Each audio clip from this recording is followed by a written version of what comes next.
This is the Paranormal Podcast with Jim Harold. Welcome to the Paranormal Podcast. I am Jim Harold. So glad to be with you once again, and we have a great show for you today. I got to catch up last week with Rich Newman.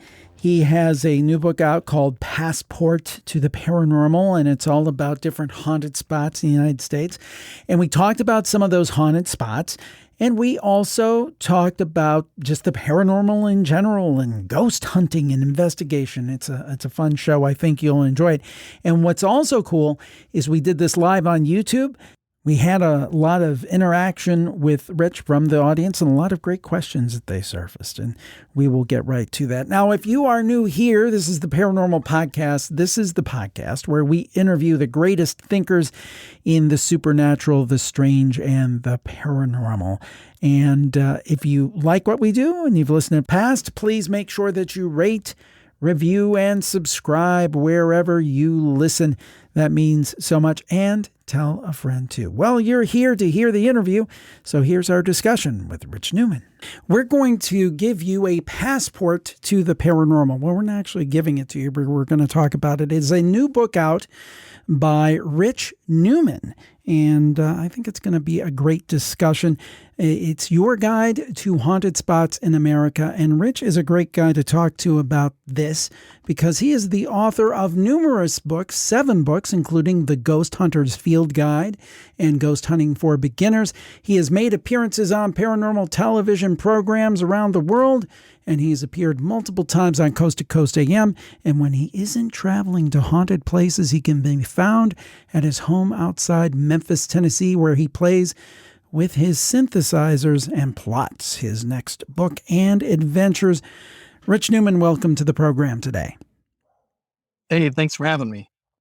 And folks, we are going to take your comments and questions after our main body of our conversation. So hold your questions for Rich and we'll get those to him. And by the way, my dogs are being a little unruly today. So if you hear a bark here and there, well, we're live. It's not a ghost dog or anything like that.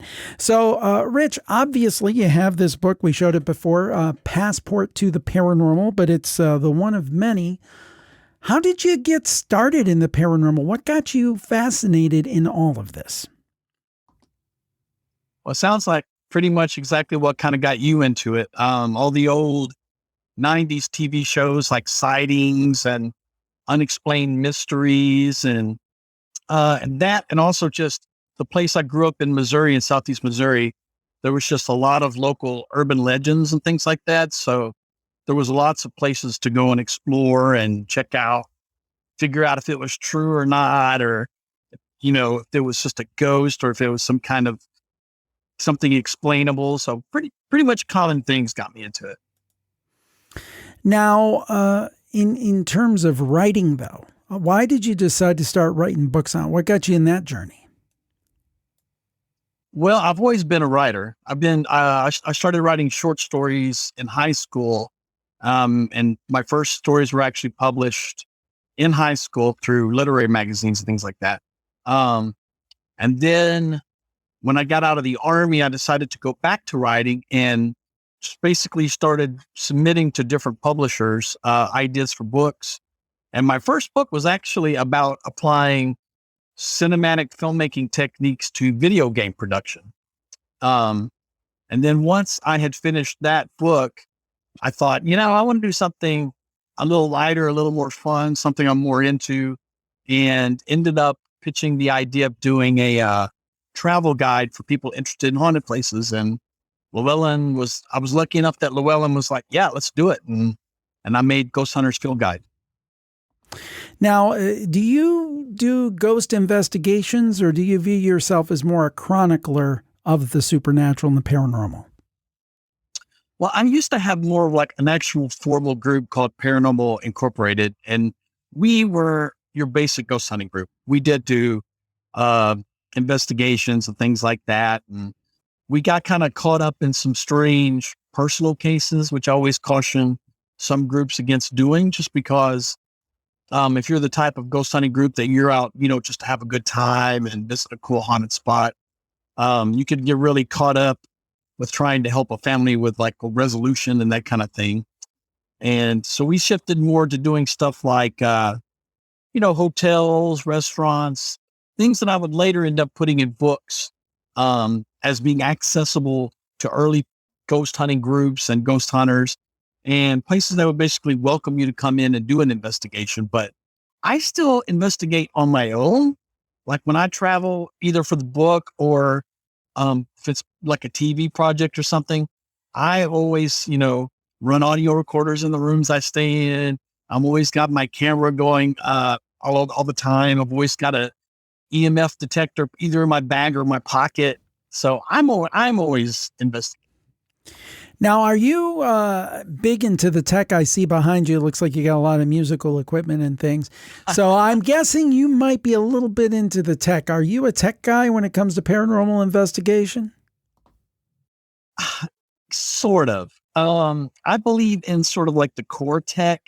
Like, I do like to try to get things on audio and video and still photographs, and always have the trusty EMF detector. And sometimes I'll go into like a digital thermometer type of a situation, but I really actually avoid more of the trendier, like newer things like, the broken radio thing. I don't do that because I really want to make sure that what I get is actually, an EVP or something paranormal. And I don't really do any of the like, laser grids and things like that, but I'm aware of all that tech, but I stick kind of to the basics. So you're kind of a traditionalist, but you supplement with basic kind of tech. That's kind of what I'm hearing. Is that right? Yeah. Yeah. But I do stay on top of I do want the most current audio recorder, and I do want the best EMF detector and the best, possible video footage I can get and that kind of stuff. Now, here's a question for you. This is a little bit in the weeds, but I'm an audio guy, so I'm interested in this. Is there a difference? Years ago, people would record with tape as opposed to digital. For the purposes of paranormal investigation, have you ever looked into that, if there's a difference? And I've heard people say certain digital recorders produce better results. Do you think that's overblown, or what do you think? So analog versus digital, and then specific digital. Those are the questions. Well, I think it's more about the microphone. You always want the best possible microphone that you can get, whether it's running to a reel-to-reel, cassette tape, digital, it doesn't really matter. A great microphone is going to give you great quality. I know what you're talking about, though, because that was sort of a thing that came out around Sarah Eastep when she used to do all the EVP. She would make these EVP appearances on shows like Sightings and stuff like that. Yeah. And then there was this weird mythology when digital recorders came out that like the ghosts were implanting their voices on the tape through the use of white noise. Right. And so you had this bizarre time when like everyone wanted these noisy recorders because they would say it's the noise of the mechanisms that's letting the voices record on the recording. And then you had people that would go, okay, we'll use the digital recorders, but we'll run a white noise machine and give them some white noise. And all it did was pollute the EVPs and make them unlistenable.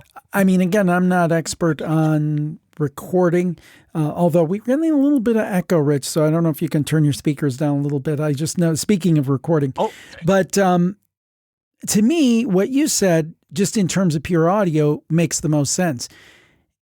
A lot of recorders are created relatively equal. It's the microphone going into, of course, there's preamps and stuff like that if you really get into the weeds.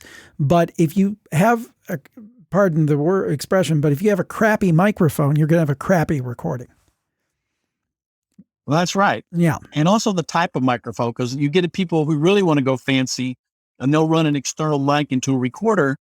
And sometimes they'll get like a unidirectional microphone. And those are made, to point straight at your face and record you speaking. So it's really not going to be great for capturing an EVP from around the room. Yeah, you run an omnidirectional in that case. Getting right. Little, so that messes up a lot of stuff. So sometimes it's just about just knowing what to get. Now, more importantly, I think, are the tales that people have to tell. I bet over the years you've met a lot of interesting people, and it strikes me, I do a campfire show, Jim Harold's Campfire. Been doing it since 2009, and I've talked to hundreds and hundreds of experiencers. And for the most part, they strike me as very down-to-earth, truthful people recounting what really happened to them and the way they interpreted it. What has been your experience talking to many, many people over the last decade about their experiences? I've had mostly positive experiences too. And I think that really becomes an important thing when you're an investigator, because it's one thing to chronicle, an urban legend or a ghost story or something like that, and then put it out there for everyone to sort of make their own judgment about. But if you're going to be an investigator, listening to the people tell their story not only gives you an idea of the activity and the sort of happenings, that they're experiencing, but it also gives you information like, half the stories were about the living room. Maybe we should be putting most of our gear in the living room and concentrate on that spot. It can also be great because it kind of gives you an idea too of what the mindset is of the people that you're working with. You can tell when they tell their story, are they afraid of what's happening? Are they cool with it? Like, are they just wanting, some verification and a second pair of eyes to see what they see? Or are they terrified and they want you to help fix what's going on? And so they can, be rid of this thing. So I totally endorse listening 100% to people tell their stories. And I've always had positive experiences doing so. Yeah, and I think it's really interesting when you get somebody that says, well, nothing ever happened to me in my life, but this one thing. To me, that sometimes that's a little more interesting to me because, it's Sure. not like, and not discounting, I really genuinely believe that there are people who are more sensitive and they pick up on more things. I do believe that. But I think kind of my favorites are the ones where somebody says, this doesn't happen to me every day, but this incredibly odd thing happened to me. Now, along that line, I'm like a big tent guy when it comes to the paranormal. I include a lot of stuff into it. In my background, you see an alien there. I include a wide range. For you, when you're talking about passport to the paranormal, are you just ghosts? Is it a wider range? How do you define the paranormal? In the realm of the book, for sure, I stuck to mostly hauntings and residual type stuff. Sometimes it's more like things that are reported like with portals and things like that. But I stay pretty close to the spirit world stuff. But me as a person, I'm also I like UFO stuff and crypto stuff. And I try to keep up on that. But so far, I haven't really had any great luck in the field being able to go to things like that. It seems like hauntings are a little more accessible for people than, just trying to go out in the woods and find a Sasquatch. Sure, I could get that for sure. And I think, if somebody says, I saw a ghost, in this day and age, they're going to be a lot more accepted than someone who says, I saw Bigfoot. I mean, I think that's true. So I think maybe some people don't come forward and things, although I'm probably, I always say with Bigfoot, I'm like, ask me on a different day. One day I'm like, yeah, I'm pretty sure there's something. And then next day I'll be like, I'm pretty sure there's not anything. So it's just a big ghost. I'm fully on board. Now, in terms of stories that you pick for this, all 50 states are represented, 200 terrifying places you can visit. What was the criteria to include a story in this book? Well, my criteria for this one was really about just doing my favorite places. About 10 years ago, I did the Ghost Hunters Field Guide, which had about 1,100 places in it, and it's still selling. And so the publisher was kind of like, we're thinking about doing kind of an updated edition, like a second edition or something like that. And the more that I kind of thought about it, the more I thought, I would rather do a 200 place than a 1100 place and stick to the places that I really love and that I've been to, or at least know someone personally has been to and had a great experience. And they have a very compelling story. And also just to have more room in the book, because 1100 places, you get like a little mini paragraph, a blurb, basically. And with 200, I could do a full page minimum on each place and why I like it so much. And it gave me room to kind of put some personal experience stories in there, include some photos, and just kind of do some fun things with those spots. Do you think some places are just spookier than other places? I think it's a context. Because, I've told people places that I thought was spooky, and they walk in and they look at me like I'm crazy. And then I walked in myself into a place and thought, this is a gorgeous, Victorian home here. Why would anyone think this is spooky? And then, later that night, you're standing alone in the dark room. You bend over to pick up a cord and you hear a voice in your ear. And suddenly you're terrified. And so it's oftentimes more context with me anyway than it is with the actual space. But I definitely think I give some edge to the Victorian places. I think because of the mood and the look and everything, I think a lot of people get creeped out in the Victorian style places.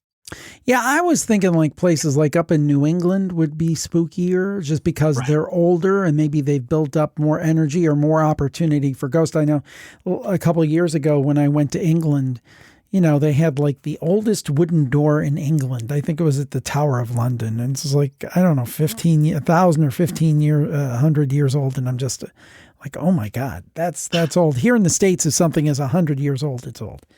But it would seem like it would build up more energy. And that's a question for you.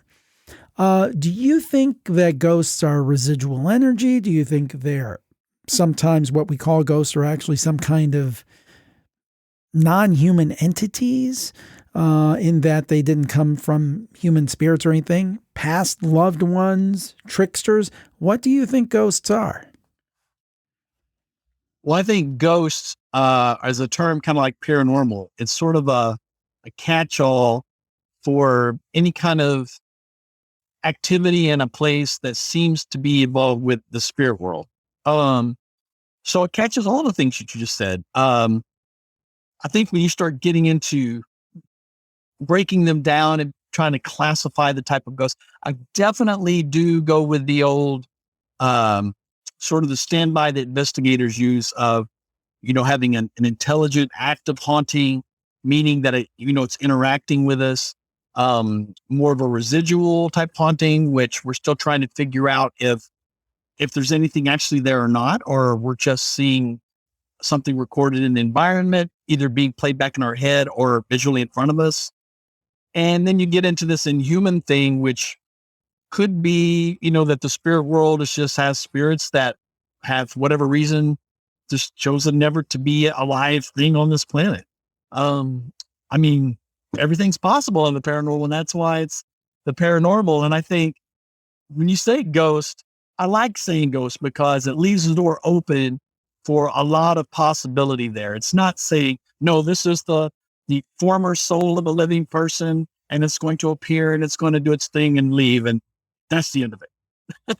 Yeah, I like the idea of leaving it open-ended because, and that's funny because I was telling you earlier, I grew up with In Search Of, and when I was an 8-year-old kid and I watched that, I go, at the end, they would say, this is not the only possible explanation for the events that we described herein. And I'm like, what a cop-out. I'm like, don't they have an answer? But now I get it because, and I don't know if you feel like this, Rich, but the longer I'm involved in the paranormal, the fewer answers I have. Do you feel that way sometimes?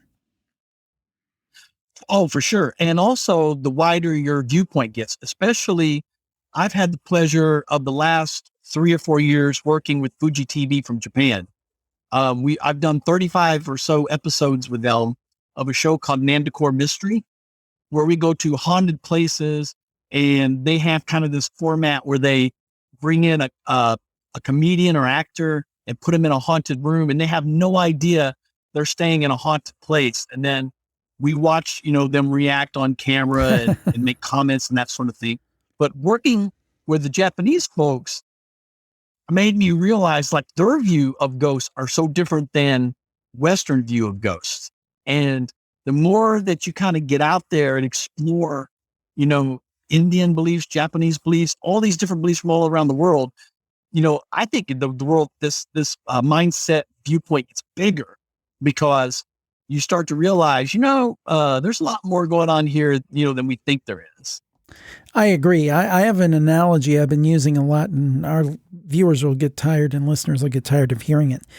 But I think that we are like a person that goes into a mansion with one of those big private libraries, right?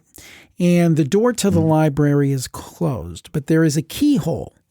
Like you put the old skeleton key in, and you can peek through it, and you can see a few books and a few shelves, a couple shelves, but you don't know how many shelves are in that library. You don't know how many books are in that library, and you don't know what is printed on each page of those books. And I think our current glimpse of reality, what we understand and see, is that person outside the keyhole just seeing the little piece. And there's so much more. And the explanation for ghosts, UFOs, you name it, could be so much different than the way that we're pushing it. I think we have a very minuscule understanding of reality. Absolutely. And also just realizing that there are a lot of different things that could be a UFO, and a lot of different things that could be a ghost, and a lot of different things that be going on in the world of cryptozoology. It's just not being latched onto one idea and one thing, and being willing to look at other viewpoints and cultures and the way it's always been interesting to me because, when we would go to a haunted place, for Nandakor, and we're watching things live on TV, and then something paranormal actually starts happening, the reactions of the Japanese folks were way different than mine. And I started to figure out pretty quick that, they have this really strong tie of ghosts to ancestry, and how that they sort of exist in our lives all the time and are around us constantly. So like when ghost things would happen, I would be all excited, like, oh yeah, we're getting something. And I'd turn around and the Japanese producers would just be like, just frightened, and many times they would just leave the room. They would just have to go outside. Interesting. And so they take it very seriously. And that's kind of rubbed off on me too, a little bit. Well, we try to take it seriously here. There's nothing wrong with having a little joke, a little laugh here and there. I think that's good in any field of endeavor. But in general, we take it pretty seriously because, big questions here that lead to the questions of afterlife and what happens to us after I die and those kind of things. I die. See, Freudian slip. What happens after I die? That's all that matters. So, Rich. Well, yeah. And also, and like you say too, we're going through an age of disillusionment with religion. A lot of people are turned off of organized religion now. And something like figuring out, the disposition of a soul, and, just even if you don't even know what the disposition of it is, the existence of a soul, just knowing that there is something else is a hell of an alternative to oblivion.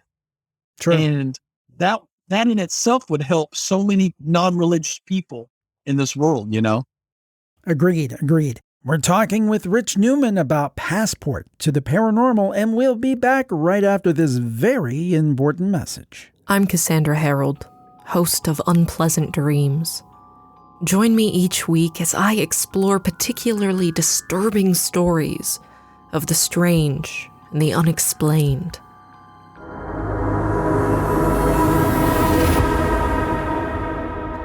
Experiences with these entities run from encounters on roadsides, to forests, to fields, to the very front door of the experiencer. Regardless, there's always a feeling of strangeness and terror in the air.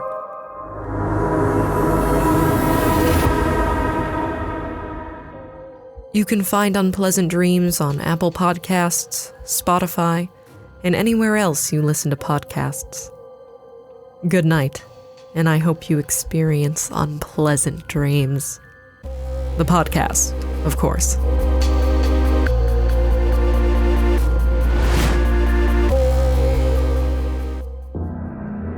You're listening to the Paranormal Podcast with Jim Harold. We're back on the Paranormal Podcast. Our guest is Rich Newman. We're talking about haunted spots in America and all about the paranormal. So let's talk a little bit more about the book. There's 200 different places in here, folks. So if you want to really get the meat of this, you got to get the book. But I always love stories on these shows. Do you have a couple stories from the book you could share a little bit about with us to get a glimpse of what we could expect and maybe send a little shiver down our spine? Well, I can, for sure. A lot of the times, like I say, we would travel with Nandakor Mystery for Japan. And that was really cool because they typically would go to a lot of the more popular and expensive haunted places to go and stay in. As part of the show. And so we did a trip with them to the Stanley Hotel, which everyone knows is quite popular with the paranormal community as well as filmmakers, thanks to Stephen King and The Shining. And so we went to the Shining Hotel, as I'll call it now, because it is, to me, it is almost more of like the Overlook than the Stanley, and they kind of embrace that. But I stayed in the infamous room 217. And all we know from Stephen King from staying there is that he stayed there in the 70s when the hotel was sort of not doing great. And him and his wife, Tabitha, had a paranormal experience that he's never told anyone what happened there, but it caused him and inspired him to write The Shining. So it wasn't a lot of fun. So it wasn't a lot of fun, apparently. Yeah. What's that? I said, apparently that experience wasn't that much fun if it inspired him to write The Shining. Yeah, well, it depends, I guess. Stephen King apparently loves horror stuff, so maybe he had a blast, and maybe Tabitha not so much. But when I stayed in room 217, we had been shooting that night, so it was kind of late when I got to the room, and I was tired. So I pretty much just kicked off the lights, changed clothes, jumped in bed, that kind of thing. But then I woke up about 2:30 and I heard what was a woman's voice in the room. And it sort of is one of those deals where kind of like, as soon as you realize what's happening and you snap fully awake, it stops. So I kind of looked around the room, checked things out, nothing was going on. So I went back to sleep.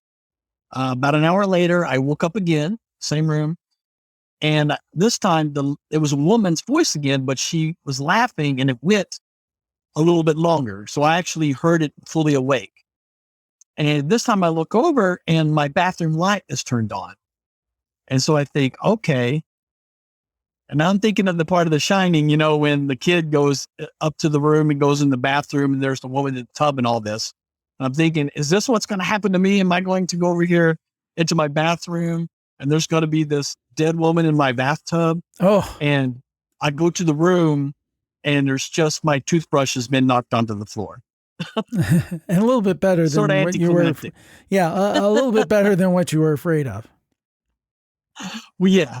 So, you know, I put the toothbrush back, I turn the light off and go back to bed. And I just kind of kept hearing this female voice in the room, but it made me start thinking, you know, was this what happened to King though? But he did see something, you know, did he get up in the night because his bathroom light was on, walk in there and there was this woman in there and that's what inspired that particular scene in The Shining. Who knows? Now, folks, I'm going to ask Rich to do another story for us. But before we do, I want you to know we're going to be taking questions here shortly, so you can start putting them in the chat. So we'll have some queued up when he's done with this next terrifying story he's going to tell us. Okay. Well, also working with the show, I live in Memphis, Tennessee, for anyone who doesn't know, but I grew up in St. Louis, Missouri. And one of our most popular haunted places up there is the Limp Mansion. So I've been to the Limp Mansion quite a few times. And I actually talked the Japanese folks into going there just because I know of all this crazy activity that happens in the Limp Mansion. I've heard voices speaking.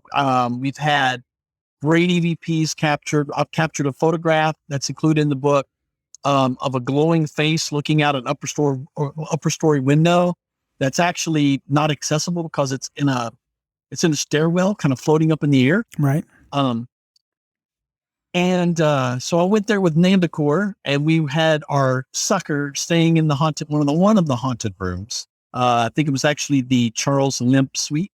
Oh, no, I take that back. It was the Lavender Ladies. And we were watching this guy sleeping and seemingly nothing was happening. And then all of a sudden, his door to his room opens on camera, and this glowing ball of light just sort of bobs into the room and hovers at the foot of his bed, like it's looking at him. All of this is happening on live camera. So all of this just happened naturally. It was nothing staged by the production or anything like that. This is just paranormal activity. Yeah. It was so good that I was actually worried it was a real person with a flashlight had wandered in there, and we just couldn't see him in the dark. Wow. So a couple of us actually got up because Limp Mansion is not in a great area of St. Louis. So my concern was more of the mundane, and then I was scared someone had wandered into the house and was going to steal something or something like that. So a couple of us actually got up and walked down to the room and could see, even coming down the hall, that his door was standing open, but there was no one there. And so, yeah, it was like a glowing ball of light just sitting there at the foot of the bed, and then it just bobbed back out of the room on camera. And I turned to the producer. We're standing outside his door now, and I say, okay, that is some great footage. And then we're standing 2 feet apart from each other, and right in the middle of us, a fork falls out of midair and lands on the floor between us. Oh, man. A fork. And I was like, how random is that? Like, we're just standing there talking. We hear this thump. We both look down, and there's a fork just like fell from right over our heads, right between us, and landed at our feet. Wow. That is creepy. Now, have you ever had, Julie wanted to know from the chat room, have you ever had a ghost touch you? Yes. Tell us what happened. Yes. Quick story. The most dramatic, I've had that happen a few times, and it's kind of a weird experience because sometimes you wonder, did it happen or did I imagine it? Because it's very light. But I had one that was very dramatic in that it felt like a hand actually just sort of falling right on top of mine. And that was at Talbot Tavern in Kentucky, in Bardstown, Kentucky. We were, I was on my own with a friend there just investigating and hanging out. And we were talking in a room doing EVPs when suddenly the room went ice cold. Another common experience. But it literally feels like someone opens a deep freeze and you feel that blast of cold air that hits you in the face. And so we kind of knew something was going to happen. And then I said, if there's anyone in the room, just come over here and touch my hand. And our EMF detector started blinking 100 miles an hour. And I thought, oh my goodness, is something really coming over here? And then it felt like something just fell right onto my hand, like another hand. Huh. And it did it twice on request on camera. Now, Bill in the chat room wanted to know, what do you think about the practice of provoking? This idea you go into a place and you call out the ghosts and demand that they make themselves known. What do you think about that? Well, first off, I'd say that should be a last resort. If you're going to do it at all, it should be the last thing you do. Because what's the point of walking into their space and angering them and then expecting them to cooperate with you and speak on your audio recorders when you ask them to and that sort of thing? I'm not a big fan of it. I mean, I know that there's people that think, usually TV, this is a thing that's really perpetuated by TV shows because that's really happening behind the scenes in a lot of those shows. As the producers, obviously, they want something to happen. Right. They want something to happen so they have a good show. And so they encourage that kind of antagonism towards the spirits in the house. I'm kind of like, I don't really want to do that. I would really have to experience probably a complete night of nothing. And I would probably just only try it as a last resort. And even then, it would probably be pretty light provocation, like, come on, you better do something or I'm going to leave, that kind of thing.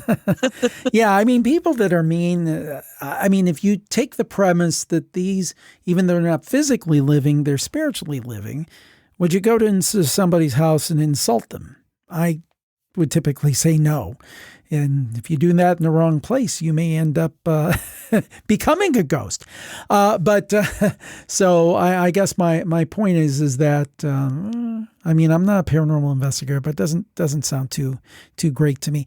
The original Alexa wanted to know, and before I put this up, she corrected herself after she typed it. She called you Jeff here, but she meant Rich. She says she's very sorry. Has Rich ever felt as though his life is in danger or that he is unsafe from an entity? Thank you, Alexa. No, the easy answer is no. No, I've never gotten, well, certainly not my life in danger. It takes energy for ghosts to do things, to do work, to open a door, to open a drawer. There's been a few dramatic things I've seen on camera where, like something as heavy as a big rock or a board or something can get tossed around. And I've heard stories of, people being shoved, but I think a lot of that too is sort of context in that, if you have two people standing in a dark room and you say, hey, are you here? And someone feels a like shove from behind, one person could be like, oh, he's here, he let me know. And then the very next person standing right beside him would be like, oh my God, he just shoved me, he wants me to leave. And it's the same act, but two different interpretations of that act. And I think a lot of times fear, context, and things like that make people put maliciousness behind acts, that really are just like, hey, here I am, pay attention to me, and that kind of thing. But I certainly have never felt like my life was in danger, no. James West. And I love that name because I used to love the Wild Wild West when I was a little kid, the original TV series. We meet again, Mr. West. Do you believe these spirits are departed humans or demons impersonating for attention? I think that the vast majority of activity out there is the good old fashioned, a soul hanging around and haunting us from beyond. I try not to put a whole lot of religious context on hauntings. I'm not a religious person myself. I believe in God, but I don't really adhere to any religion. So I always love the stories of like the demon stuff, jinns, all the different types of non-human entities that are out there across the world. But I think that's probably kind of a rare kind of experience. Again, I think a lot of it's context that a lot of people get scared quick, especially in private cases. Like, a home, they have children, there's things going on, it scares them. And so they immediately jump to a worst case scenario. And I've been doing this paranormal thing quite a long time. And just to sort of age myself a little bit, when I did paranormal conferences back in the day, I got to hang out with the Warrens and, talk about the paranormal with them.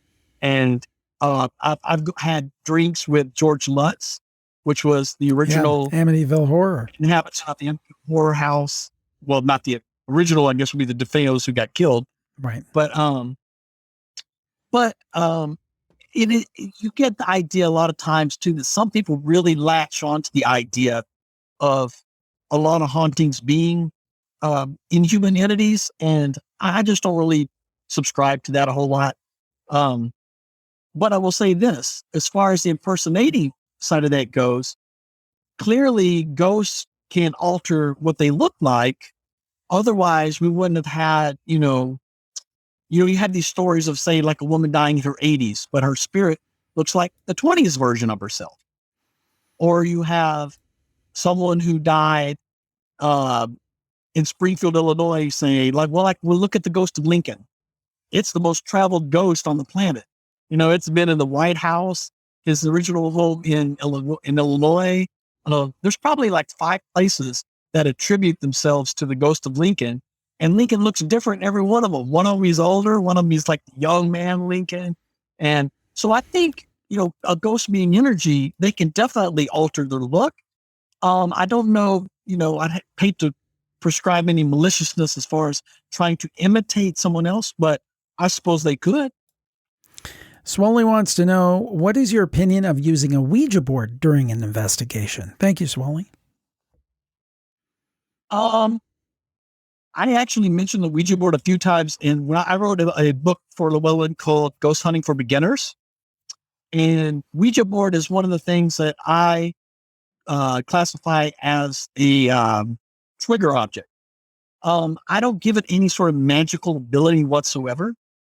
So I don't think that using a Ouija board is going to like open a portal to hell and invite in, 3 crazy djinn and 2 demons to come hang out in the house or anything. That sounds like the beginning of a joke. Right. But on the other hand, a planchette can be moved around as easy as, come over here and move this ball. So I think that you can use it as a trigger object, and it is a sort of clever way, I guess, you could get a ghost to, push it around if it's got enough energy to do so and spell the word out. My experience, ghosts usually don't have that much energy. You'd be lucky probably just say, hey, can you push the planchette by yourself and get it to move at all, much less spell out, elephant or something. So I don't give it any magical abilities or anything, and I don't personally use them. But I don't, give it any malicious connotation either, and just think of it as a trigger object. Jonathan wanted to know, what's the most haunted spot in Georgia? Ooh, Georgia. Yeah, that's the entire city of Savannah. There you go. There you go. So you've got your pick. I would say, though, go to my favorite place in Savannah, either the 1790 Inn or the Battery Carriage House.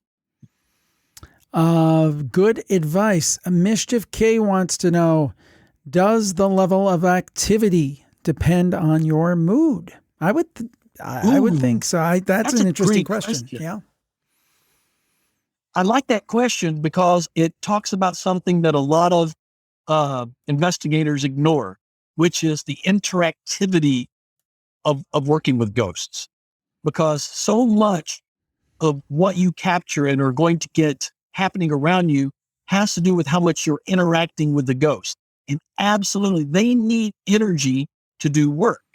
And if you're projecting a lot of energy and they're able to sort of share that with you, you're sort of supplying them with what they need to do something for you. And then you're reacting to that with more energy. And it becomes this interactive thing. And that's when investigating gets really cool, is when you're able to escalate the activity that's happening by interacting with them. So absolutely, mood has a lot to do with it. And you go into a place, I've seen it myself in ghost hunting classes, one negative Nancy, that's what putting out the bad vibes can ruin a whole class's experience, Whereas when everyone's positive and got that energy going, things start happening and everyone has a great time. So in a way, if you have a hardcore, not someone who's naturally skeptical and reasonably skeptical, which I think is fair, but someone who's a hardcore debunker, entities and ghosts maybe tend to show up less because they sense that energy and they don't want to be around it and don't want to be a party to it. Well, sure. And you can do all the debunking that you want and be as skeptical about what's happening around you as the next person and still be positive and still have a good time and still do your best to try to communicate, on the assumption that something could be there. You've got credible witnesses, you've got all these firsthand reports, take them at their word, be positive and go for it. And at the same time, sure, test the things and try to make sure it's not, a draft coming in the window, that it's not a bad piece of wiring or something like that. But, stay positive and keep going and stay away from the negative people. And I think you can get something good going if there's activity there at all. Faraz wanted to know, hi, Rich, has anything ever followed you home, or has your personal life ever been affected after a session? I don't know about anything following me home. That's always an interesting subject to me, because I guess I sort of believe that a ghost has a lot to do with its environment. In my, like again, we go back to the Lincoln idea of a ghost traveling around to 5 different spots. But in most cases, ghosts seem to be very attached to their environment, whether it's they voluntarily stayed behind because they wanted to be there, or in some residual fashion, they've been sort of locked into the environment. I think the idea of following someone home has more to do with attachment by inhuman spirits. And again, I think those are rarer than we think they are. And at least, as far as haunted stories go. So no, I've never been followed home, but as far as affecting me at home, absolutely. I've had, things happen while in haunted places that absolutely shook me. And, I'll have nightmares or even good dreams, for several weeks following that. And it affects my mood. And sometimes it just makes me want to hurry up and get back there as quick as possible.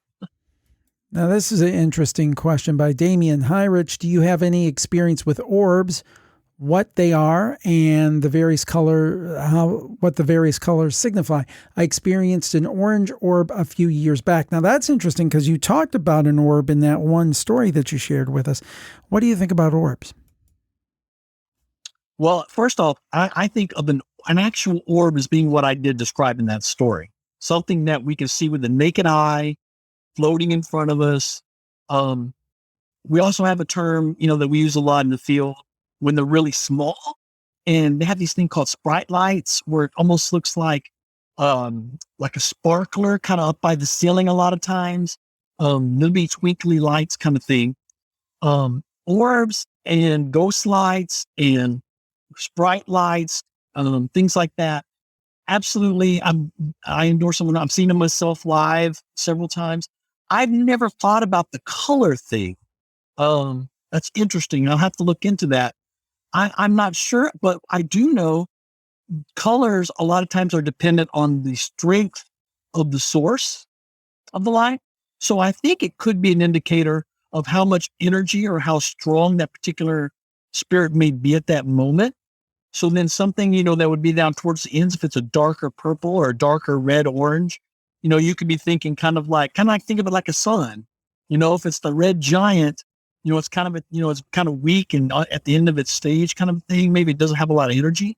Whereas if it's white or bright yellow, it's really got the energy going on. It's a little stronger than typical. And of course, I assume that you're asking about orbs too, because of the photographs, the famous orb photos. Yeah, we should recognize that 99.9% of those are dust and bugs and move on.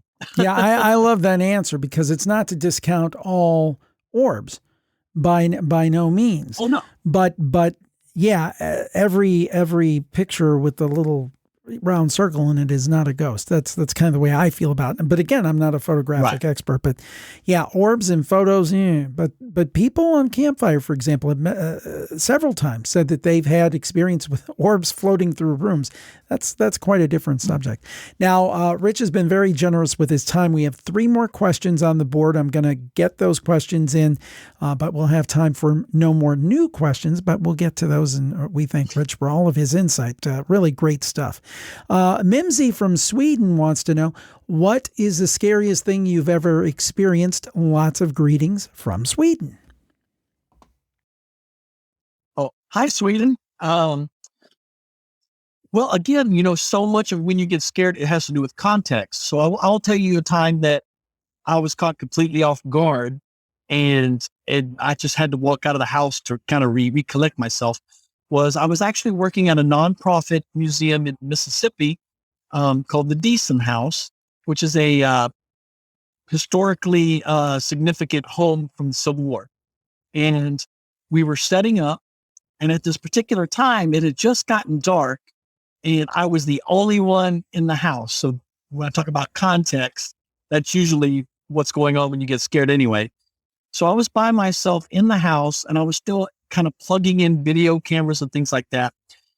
And it was one of those situations where you're standing in a dark room and you've got a plug that you need to plug into the wall for a lamp or a camera, and it's dark. And you know how in the dark, you're up there trying to find that hole to plug it in just right. So I was bent over in the dark trying to plug in a cord, when right in my ear, I hear this, and it sounded like that. It sounded like someone cupped their hands over my ear. It just went, So I just kind of went rigid, and I just kind of stood up, realized I was about to panic a little bit. I just turned around and, as calm as I could, kind of walked out of the room and out of the house for a moment and recollected my thoughts and everything, got myself back together, and made myself go right back in, which is always the key. If you have that, in a scary place, collect yourself, but go right back in there and show them, that, you're going to stick around. Do you have any favorite places in Washington State? I know you went to every state. I'm sure you do. Megan wants to know. Thanks, Megan. Ooh. Yeah. Oh, well, I mean, man, I love a lot of the stuff in Washington. Probably Manresa Castle is probably my favorite. And, earlier you were talking about like your favorite show from the 90s. Sure. And I remember like one of the earliest things I saw that just captured my attention was a segment on the show Sightings, where they went to Manresa Castle and were talking about the ghosts of that particular place. Mm-hmm. And this monk who had hung himself from one of the turrets, and they could hear him at night moaning up in there and visiting the rooms, stuff like that. So like the first time I went to Manresa, man, it was like I was like a kid in a candy store, and I was like so anxious to like see all the places that they had done for that investigation and spend the night there. Because I believe it's still a B&B now, so you can actually go there and stay. And yeah, that easily my favorite place in Washington State. Well, I think our last question is a really good one to end on. And if you've got the answer for this one, Rich, you should get a super gold star. Hillary wants to know, how can she get her skeptic boyfriend to believe in ghosts? You know what? A skeptic is always one experience away from a believer. So how do you get him to believe? You know what? Just tell them you love ghosts and you want to take them along on your ghostly adventures. Go to a place, that has a great reputation for spooky things happening, get the most haunted room. It just basically give him the opportunity to have his own experiences. The second that he has something happen, the first time you sleep in a room and something knocks over something in the night, or something sits on the bed, or he hears a voice speaking, he'll become a believer too. And that's really your best way to convince a skeptic anyway. Let them have their own experience. The book is Passport to the Paranormal, Your Guide to Haunted Spots in America. Our guest has been Rich Newman. He's been absolutely fantastic. Rich, where can people find your information, and where can they pick up the book? Well, the book dropped on Tuesday, so it's available from Amazon, Barnes & Noble, and all bookstores. Or you can even go to Llewellyn Publishing's website, I believe, and order direct. I'm pretty sure of that. As far as me, my website's richnewman.us, and I put pretty much all the info on there as far as when things are dropping or how they can contact me directly and things like that. Very good. Well, it's been a great discussion. Really appreciate your time. And if you could hang around a couple minutes, we'll talk once we hit the end button. But I appreciate you being on the show. You've been great. Thanks for having me. Well, thank you so much for joining us today. I appreciate it. Also, make sure to check out our YouTube channel where we did this live interview. We actually have one coming up this Thursday on tarot, and I think it'll be a lot of fun. So look for social media on details on that. And we are certainly looking forward to it and want to do more stuff with the YouTube channel. We're kind of in an expansion mode right now. We kind of got the first part of the year, first 2/3 of the year almost done, and they were very hectic personally in a good way, but a lot of things happening, and now we're back to business and ready to knuckle down, buckle down, do it, do it, do it, in the words of the great Roger Miller. If you don't know who he is, look him up. We thank you so much. We'll talk to you next time. Have a great week, everybody, and as always, stay safe and stay spooky. Bye-bye.